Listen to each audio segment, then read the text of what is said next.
विद्यार्थियों, जहां तक पाठ का प्रश्न है, मैं आप लोगों को पहले बताऊं, जो कविता के पाठ हैं उन पाठों का मैं पूरी तरह से स्पष्ट वाचन कर देता हूं, किंतु गद्य के जो पाठ हैं, पाठ बड़े लंबे लंबे हैं, इसलिए हम उनका पूरा वाचन नहीं कर सकते। वीडियो अपना बहुत लंबा हो जाएगा, आप लोगों को समझने में अड़चन होगी। मैं थोड़ा सा उसका प्रकटीकरण कर देता हूं, थोड़ा सा वाचन कर देता हूं, कैसे पाठ का वाचन किया जाएगा। आप लोग उसको सुनिए और बाकी पूरा पाठ अपनी पाठ्य पुस्तक से पढ़कर समझिए, अभ्यास करिए। मैं उससे संबंधित प्रश्न बताऊंगा। तो थोड़ा सा मैं यहाँ पर वाचन कर रहा हूँ। देखिए, भाषा के बारे में क्या विचार है लेखिका का। भाषा मानव की सबसे रहस्यमय तथा मौलिक उपलब्धि है। वैसे बाह्य जगत भी ध्वनि संकुल है। मानव जगत को भी अपने सुखद दुखद जीवन स्थितियों को व्यक्त करने के लिए कंठ और स्वर मिला है। कंठ गला, स्वर वाणी, इसके द्वारा भाषा का प्रयोग करके हम अपनी बातें व्यक्त करते हैं।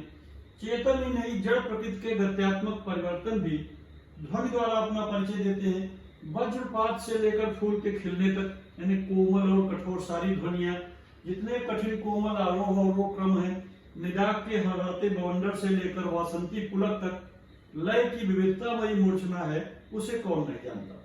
पशु पक्षी जगत के सम विषम स्वरों की संख्या की गीत मालाओं से भी हम परिचित हैं, परंतु ध्वनियों के इस संघात को भाषा की संज्ञा नहीं दी जा सकती। पेड़ पौधों से आवाज निकलती है, पशु पक्षियों की आवाज निकलती है, जो ध्वनियां निकलती हैं उन्हें हम भाषा की संज्ञा नहीं दे सकते हैं, क्योंकि इसमें वह अर्थवत्ता नहीं रहती जो हृदय और बुद्धि को समान रूप से तृप्त कर सके।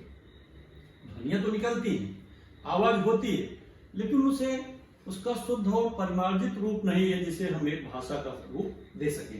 मानव कंठ को परिवेश विशेष में जीवनाभिव्यक्ति के लिए जो ध्वनियां दाय भाग में प्राप्त हुई थी, उन्हें उसकी अपनी सृजनात्मक प्रतिभा के सर्वथा नवीन रूपों में अवतरित किया है। तो विद्यार्थियों में हम देख रहे हैं इस तरह से इस गद्य लेख में ज्यादातर जो गद्यात्मक प्रश्न हैं, वहां पर आपको अपना विचार अभिव्यक्त, स्वमत अभिव्यक्त का प्रश्न रहता है। स्वमत अभिव्यक्त के लिए कई प्रश्न है इस पाठ में, मैं उसकी चर्चा करता हूं। यहाँ पर हमें देखना है कि जो यह प्रश्न दिया गया है, मानव के मुख से निकली हुई वाणी किस तरह से अपने हृदय के उद्गार को पूर्णतया व्यक्त करने में समर्थ है। पहला यहाँ पर एक जो प्रश्न है कि स्वभाषा हमारी प्रगति का मार्ग प्रशस्त करती है। स्वभाषा प्रगति का मार्ग प्रशस्त करती है, इस कथन से आप कहां तक सहमत हैं? एक प्रश्न बनता है। हम कोई भी भाषा जानते हैं विद्यार्थियों, अब पूरे देश में 10वीं कक्षा तक के विद्यार्थियों के लिए त्रिभाषा सूत्र लागू है। 3 भाषाएं उन्हें पढ़ना है। एक राष्ट्रभाषा कंपलसरी है, राजभाषा जिस राज्य में आप रहते हैं, और एक अन्य। तो कम से कम 3 भाषा तो जाने, जिससे एक राज्य से यदि दूसरे राज्य में कोई व्यक्ति जाता है, मान लो महाराष्ट्र का कोई व्यक्ति बंगाल गया, तो महाराष्ट्र का व्यक्ति बांग्ला नहीं जानता और बांग्ला व्यक्ति मराठी नहीं जानता, तो वे अपनी बातें कैसे करेंगे? मान लो उनको कोई काम है, व्यापारिक गतिविधियां हैं, इसके लिए एक राष्ट्रभाषा उन्हें 10वीं तक के सभी विद्यार्थी सीखे रहते हैं। हमारे देश की राष्ट्रभाषा हिंदी है, तो हम उसके माध्यम से विचार व्यक्त कर सकते हैं, या अंतरराष्ट्रीय भाषा अंग्रेजी का प्रयोग कर सकते हैं। मान लीजिए 2 में से एक को अंग्रेजी नहीं आती, या दोनों को नहीं आती, और दोनों को उनकी राजभाषा नहीं आती। मैं उदाहरण दे रहा था, मान लो महाराष्ट्र का एक मराठी व्यक्ति कलकत्ता गया, बंबई से कलकत्ता गया। अब मराठी को बांग्ला नहीं आती और बंगाली को मराठी नहीं आती, दोनों को मान लो अंग्रेजी भी नहीं आती, तो वे अपनी बात कैसे करेंगे? तब वो अपनी बात राष्ट्रभाषा के माध्यम से, हिंदी के माध्यम से करेंगे। टूटी फूटी बातें, कुछ न कुछ विचारा व्यक्त हो जाएगी, जरूरी काम हो जाएंगे। तो यहाँ पर प्रश्न आया, स्वभाषा हमारी प्रगति का मार्ग प्रशस्त करती है। हिंदी के गद्य नायकों में प्रथम लेखक प्रसिद्ध भारतेंद्र बाबू हरिश्चंद्र ने स्वभाषा के विषय में कहा, निज भाषा उन्नति है, सब उन्नति को मूल, पर निज भाषा ज्ञान के मिटे नहीं को सूल। निज भाषा उन्नति है, यानी अपनी भाषा से हर प्रकार की उन्नति तो होती है और ज्ञान का साधन भी है, किंतु पर निज भाषा ज्ञान के मिटे नहीं कुसुम। बिना निज भाषा, अपनी जो मातृभाषा है, आपकी माँ जो भाषा बोलती है उस भाषा को आप जल्दी सीख लेते हैं। मातृभाषा में हम अपना काम करते हैं। गांधी जी ने भी इस विषय में अपने विचार व्यक्त किए। गांधी जी ने कहा कि पहले जब अपनी मातृभाषा यानी गुजराती में पढ़ते थे तो उन्हें जल्दी जल्दी बातें समझ में आती थी, सारे विषय। लेकिन जब उन्होंने अंग्रेजी में पढ़ना शुरू किया तो कम विषय को समझने में बहुत समय लग गया, समय बर्बाद ज्यादा हुआ, ज्ञान कम मिला। कारण कि मातृभाषा में जैसा हम बातें समझ सकते हैं वैसा अन्य भाषाओं में हम इतना आसानी से नहीं कर सकते, भाषा सीखना पड़ता है। तो यहाँ पर जो प्रश्न है कि हमारी प्रगति स्वभाषा पर निर्भर है, बिल्कुल ठीक है। प्रसिद्ध कवि नाटककार भारतेंदु जी की मैंने पंक्तियां सुनाई आप लोगों को। निज भाषा उन्नति है। बच्चा जन्म से ही भाषा सीख कर नहीं आता, भाषा अपने माता पिता भाई बहनों से सीखता है। अपनी पढ़ाई नई भाषा होती, उसे सीखना पड़ता है। बिल्कुल सही है कि बच्चे को अपने घर में बोली जाने वाली भाषा जल्दी समझ में आती है, अन्य भाषाओं में उसे अधिक परिश्रम करना पड़ता है। इसी तरह से प्रत्येक व्यक्ति को दूसरी भाषा सीखने में कठिनाई होती है। तो हमारे देश में इस तरह नियम लागू किया गया कि 10वीं कक्षा तक प्रत्येक विद्यार्थी 3 भाषा सीखेगा, जिससे अपना वह विचार विनिमय का कार्य आसानी से कर सके। अगला यहाँ पर एक प्रश्न बनता है, आजकल स्वदेश प्रेम को लोग अति राष्ट्रवाद कहने लगे।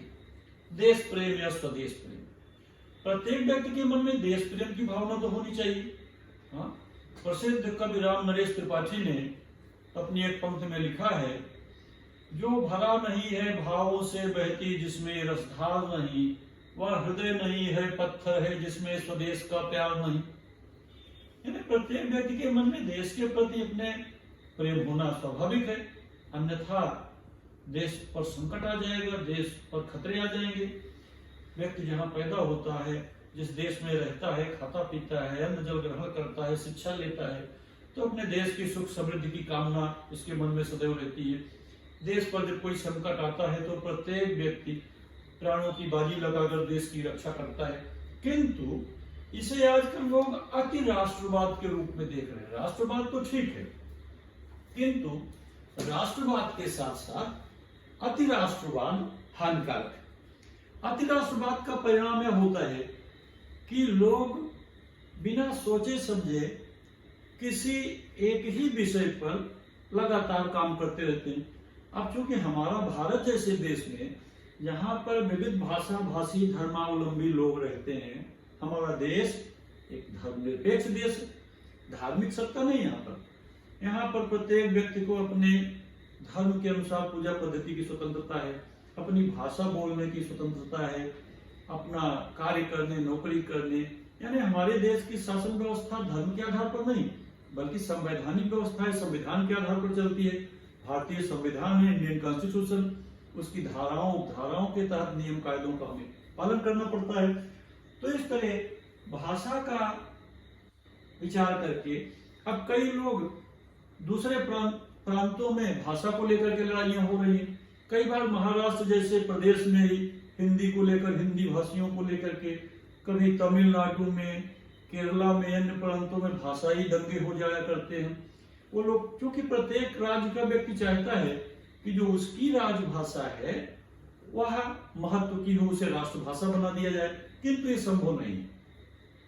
आचार्य विनोबा भावे जो महाराष्ट्र के मूल व्यक्ति थे, कोंकण क्षेत्र के बड़े संत थे, जिन्होंने देश की पैदल यात्रा की, उन्होंने देखा कि देश में सर्वाधिक लोग हिंदी भाषा जानते हैं, तो इसलिए उन्होंने हिंदी की वकालत की। मराठी व्यक्ति होते हुए हिंदी राष्ट्रभाषा बने, इसका समर्थन किया। आप सब लोग जानते हैं कि गांधी जी स्वयं गुजराती थे, गुजराती उनकी मातृभाषा थी, मगर गांधी जी ने हिंदी को राष्ट्रभाषा बनाने का समर्थन किया। इस तरह से हमारे अनेक संतों, महात्माओं ने, राष्ट्र के नायकों ने कभी भाषा संबंधी विवाद पैदा नहीं किया। किंतु आज राजनीतिक स्वार्थ के कारण कुछ लोग, कुछ राजनेतागण प्रांतीयता के नाम पर, भाषा के नाम पर, धार्मिक लड़ाइयों के नाम पर उन्माद पैदा करते हैं और जनता में एक तरह का आक्रोश, विरोध, दंगा फसाद को जन्म देते हैं। लेखिका माधवी वर्मा यहाँ पर जो संदेश देना चाहती हैं कि कोई भी भाषा हो, देखिए कोई भी भाषा, लेकिन मजहब नहीं सिखाता आपस में बैर रखना। प्रसिद्ध कवि इकबाल की पंक्तियां, मजहब नहीं सिखाता आपस में बैर रखना, हिंदी है हम वतन है हिंदुस्तान हमारा। भाषा संबंधी बात, हिंदी की महत्ता का उन्होंने समर्थन किया है। तो भाषा कोई भी आप जानो, कोई भी व्यक्ति कितनी भी भाषा सीख ले उसके हित में है, किंतु व्यक्ति इतनी सारी भाषाएं नहीं सीख सकता।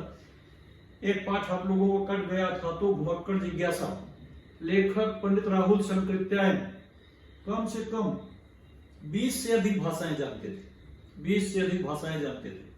अपने देश के पूर्व प्रधानमंत्री पीवी नरसिम्हा राव 15-20 भाषाएं जानते थे। ऐसे अनेक बड़े बड़े प्रतिभाशाली मनीषी हुए, बहुत बहुभाषाविद हुए हैं लोग, किंतु सब लोग इतनी भाषाएं नहीं सीख सकते। तो अपने काम भर की 2 भाषा 3 भाषा जितने से अपना काम चले उतना सीखना आवश्यक है। ऐसे ही भाषा के संबंध में महादेवी वर्मा जी ने इस पाठ में जानकारी दी है। भाषा को कैसे सीखना है, किस तरह उसका अपने जीवन में प्रयोग करना है, उसको कैसे चरितार्थ करना है। भाषा किस तरह से एक त्रिवेणी के रूप में है, जिसकी मानो 3 धाराएं 3 क्षेत्रों में निकल करके जीवन को परिपूर्णता प्रदान करती है। धन्यवाद।